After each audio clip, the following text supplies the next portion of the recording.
বন্ধুরা এই যে পার্সেলটা তোমরা দেখতে পাচ্ছ এইটা এসছে কলকাতা দমদম থেকে। গত মাসের 18-19 তারিখে পার্সেলটা চলে এসেছিলো। আমার একটা ভাই, খুব ভালো ভাইয়ের একটা শপ আছে, তার নাম হলো আশফাক হোসেন। কম্পিউটার শপটার নাম হলো এন কম্পিউটার্স। তার কাছ থেকে এই পার্সেলটা এসছে। এখানে তোমাদেরকে কিছুদিন আগে একটা 300 টাকার পিসি দেখিয়েছিলাম না, 300 টাকার একটা সিপিইউ দেখিয়েছিলাম কাবাড়িওয়ালার কাছ থেকে কেনা, সেটাকে রিপেয়ার করে। তো সেটাকে আমি আপগ্রেড করেছিলাম। তার জন্য কিছু যে পার্টসগুলো লেগেছিলো তার পার্টসের ভিডিও এটা।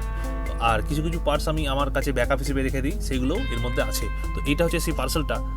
একে খুব সুন্দর করে অনেকগুলো র্যাপিংয়ের মাধ্যমে পাঠানো হয়েছে যাতে কোনোভাবে নষ্ট না হয়, ড্যামেজ না হয়।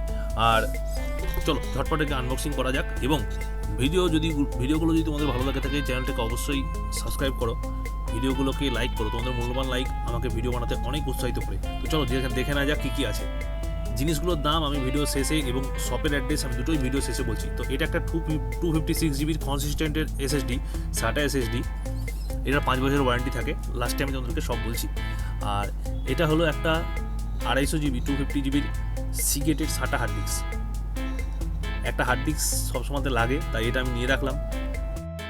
এগেইন বক্সের মধ্যেও ডবল লেয়ার দিয়ে এটাকে প্যাকিং করা ছিল, খুব সুন্দরভাবে এসেছে জিনিসগুলো। তাছাড়া এই দেখো, এটা একটা ডেস্কটপের র্যাম, 4 জিবি DDR3 1333 mAh একটা র্যাম।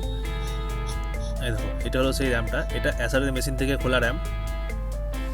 আর এটা হলো পাওয়ার সাপ্লাই ইউনিট, যেটা আমি একটা আমার হাতে সবসময় রাখি। আগে একটা মেশিন বানিয়েছিলাম 15 বছরের ওল্ড পিসি, সেটাতে আমার সেই পাওয়ার সাপ্লাই ইউনিটটা চলে গেছে, তাই এটা আমি একটা হাতে রাখছি। এটা একটা ফ্রন্টেকের power supply unit, second hand. But এটার একটা গুণ হলো, এই দেখো তোমাদেরকে এখনই দেখাচ্ছি, এটা হলো নন রিপেয়ার। দেখো, সিল শুদ্ধ খোলা হয়নি, স্ক্রুগুলো খোলা হয়নি, নন রিপেয়ার, 450 ওয়াটের এসএমপিএস। তো এই হলো সব করা জিনিস। আর এই যে দেখতে পাচ্ছ, এই এনক্লোজারটা তোমাদেরকে আমার দেখানো হয়নি। এটা একটা SATA হার্ড ডিস্কের এনক্লোজার, অবশ্যই মিনি হার্ড ডিস্কের, মানে 2.5 ইঞ্চি হার্ড ডিস্ক বা এসএসডির জন্য এটা একটা এনক্লোজার, যেটা দিয়ে আমরা ওটাকে একটা এক্সটার্নাল হার্ড ডিস্ক বানাতে পারি। তো ঝটপট পিসিটা খুলে নেওয়া যাক, সিপিইউটা খুলে ফেলেছি। চলো, এটা হলো সেই র্যামটা, অ্যাসারের র্যাম। এই র্যামটাকে এর মধ্যে ইনস্টল করে দেবো। একদম ভালোভাবে দেখলেই তোমরা ইনস্টল করতে পারবে। আর এটা হলো সেই সিপিইউটা যেটা বানিয়েছিলাম আমি। এতে ইন্টেলের অরিজিনাল মাদারবোর্ড ছিল, আর এসএমপিএস ওই একই আছে। ফ্যানটা, মাদারবোর্ডের উপরে যে ফ্যানটা বসে, প্রসেসরের ফ্যানটা, সেটা চেঞ্জ করতে হয়েছে। দেখো, সুইচ টিপে চালু করে দিলাম। দেখতে পাচ্ছ ব্যাক প্যানেলের ফ্যানটা একটু স্লো ঘুরছে, ওটা প্রবলেম আছে, ওটা না হয় কোনো সময় চেঞ্জ করা যাবে। তো বন্ধুরা, হার্ড ডিস্কটা সিস্টেমে লাগিয়ে দিয়েছি, সেই সিপিইউটাতেই লাগিয়েছি এবং টেস্ট করার জন্য লাগিয়েছি। পরে এটাকে আমি খুলে দেবো, আমার এখন এই হার্ড ডিস্কটা দরকার নাই।